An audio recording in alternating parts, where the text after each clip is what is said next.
Well guys, the sun is setting. It's really hot today again, so I decided that now's the perfect time to come out and do a little bit of prep work on these Sipp drill parts. And you've seen me do this enough times now that it's probably getting kind of boring, but I did want to tape this little segment because I wanted to talk about a new product that I'm going to try out tonight, and that's the 3M bristle disc.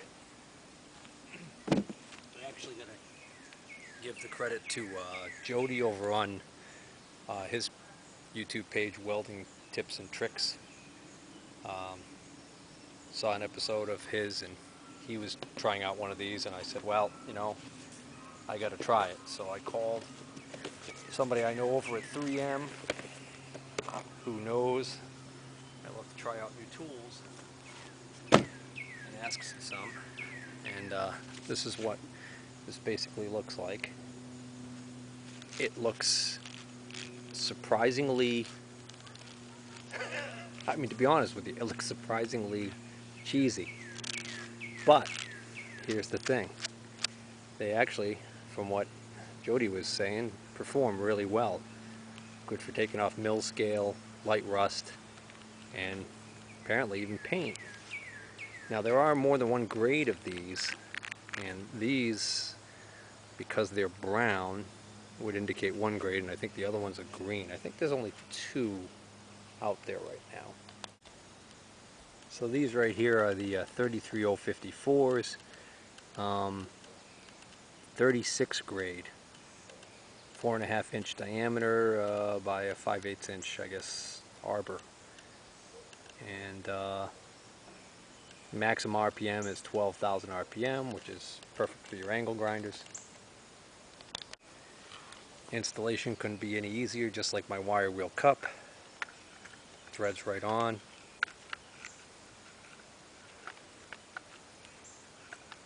A little shaky.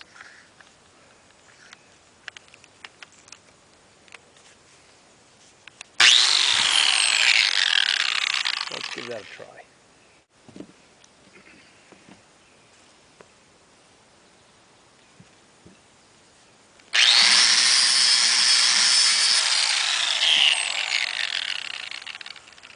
Wow. That is really hogging off that old paint like nothing. Let's see if I can get a close-up shot. I mean, that paint's really old anyways, but let me zoom in.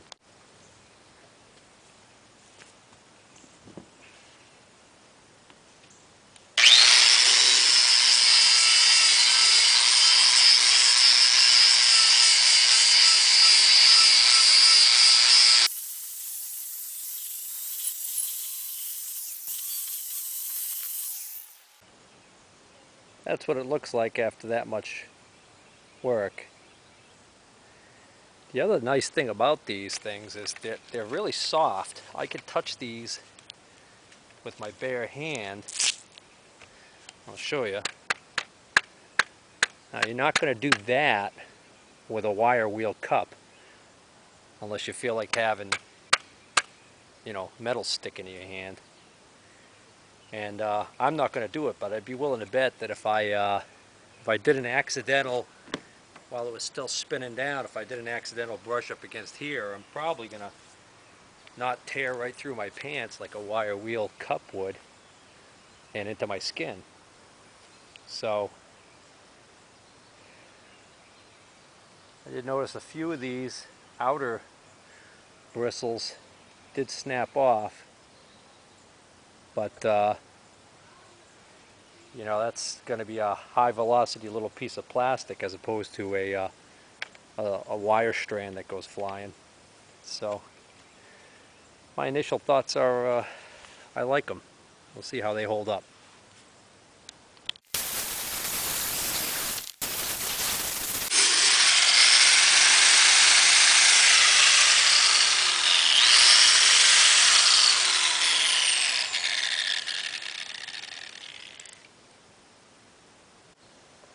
What's actually happening is these are centrifugal forces causing these to flay out.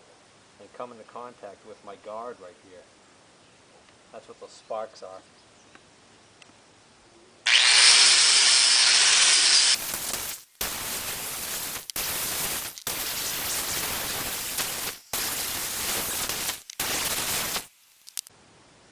So I was just thinking how things were going really well, and this was holding up better than a flap disc. My flap discs, they tend to start cutting really well through the paint and everything, and then they tend to like clog up, and or the little granules dull, and you kind of lose the cutting power. And this thing seemed to be holding its own really well. The only limitations I can see initially were that the wire wheel is definitely more versatile because it's got that deeper angle shape, so I can get into those tighter corners better. But then suddenly I felt my legs being bombarded by what felt like somebody shooting me with a bunch of plastic bullets. And what happened is this thing went pear-shaped and started to implode. Now, I'm not convinced that that's actually the fault of the disc as much as it might be that it started to fail because they're being thrown out to the side and being cut off by my guard. So I'm thinking maybe taking the guard off would be the right move for this particular application. I also have my spacer in there, and I'm realizing I've got my disc kind of out kind of far, so that might be another issue. Or maybe I'm not supposed to have it like that. Alright, I put a new disc on and I took my guard off, which is not advisable, but I'm wearing my full face shield, so.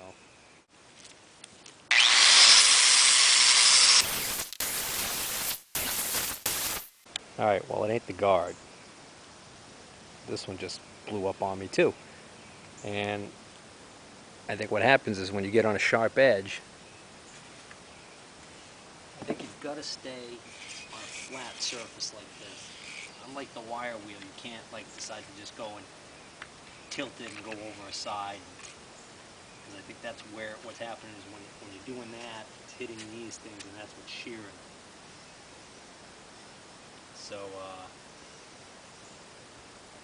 I'm not prepared to say that these are a failure. I've just got to be more particular about what and where I use these.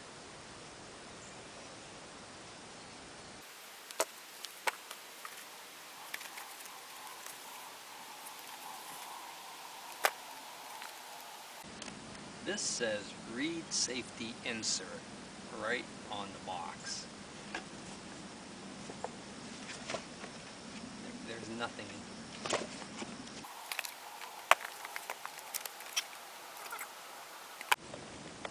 Must be because it's two in one case, so they pack one.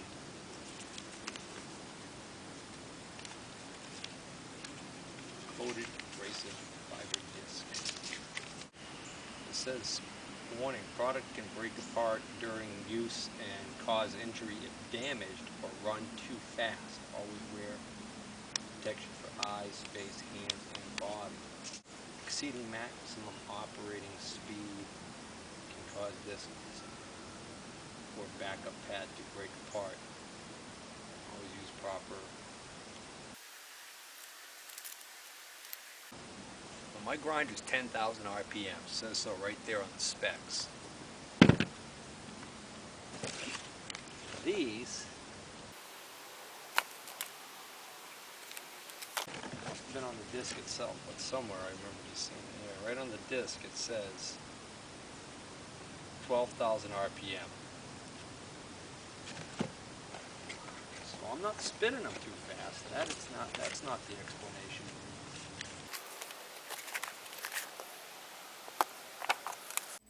Well, I've decided I'm going to cut this video short right here, and before I ended it, I wanted to sum up my opinions on the 3M bristle discs.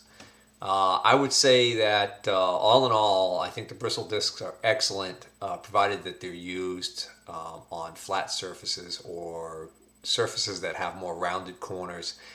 unlike with a wire wheel, you really can't try and use the edge of the disc and try and sneak into like little corners, or even if you're going over an edge of a surface, if it's a sharp 90-degree corner, what tends to happen is when you tilt the disc, the sides of the bristles end up coming in contact with that sharp corner, and at that RPM, it has the ability to break the bristles off and send them flying. So I think I'm going to continue to use these discs. I certainly find that they don't load up like sandpaper or other abrasive type materials, where when you first start removing the paint, they work really well, and then they load up with paint and then tend to stop working as effectively. The bristle discs seem to just continue to remove the material just as well at the beginning as at the end. I could see where it would be great for large areas of sheet metal, maybe like car fenders and things like that, where you might be working around a radius that's fairly gentle. So all in all, I would give this product a thumbs up. All right, take care, and we'll see you in part 25.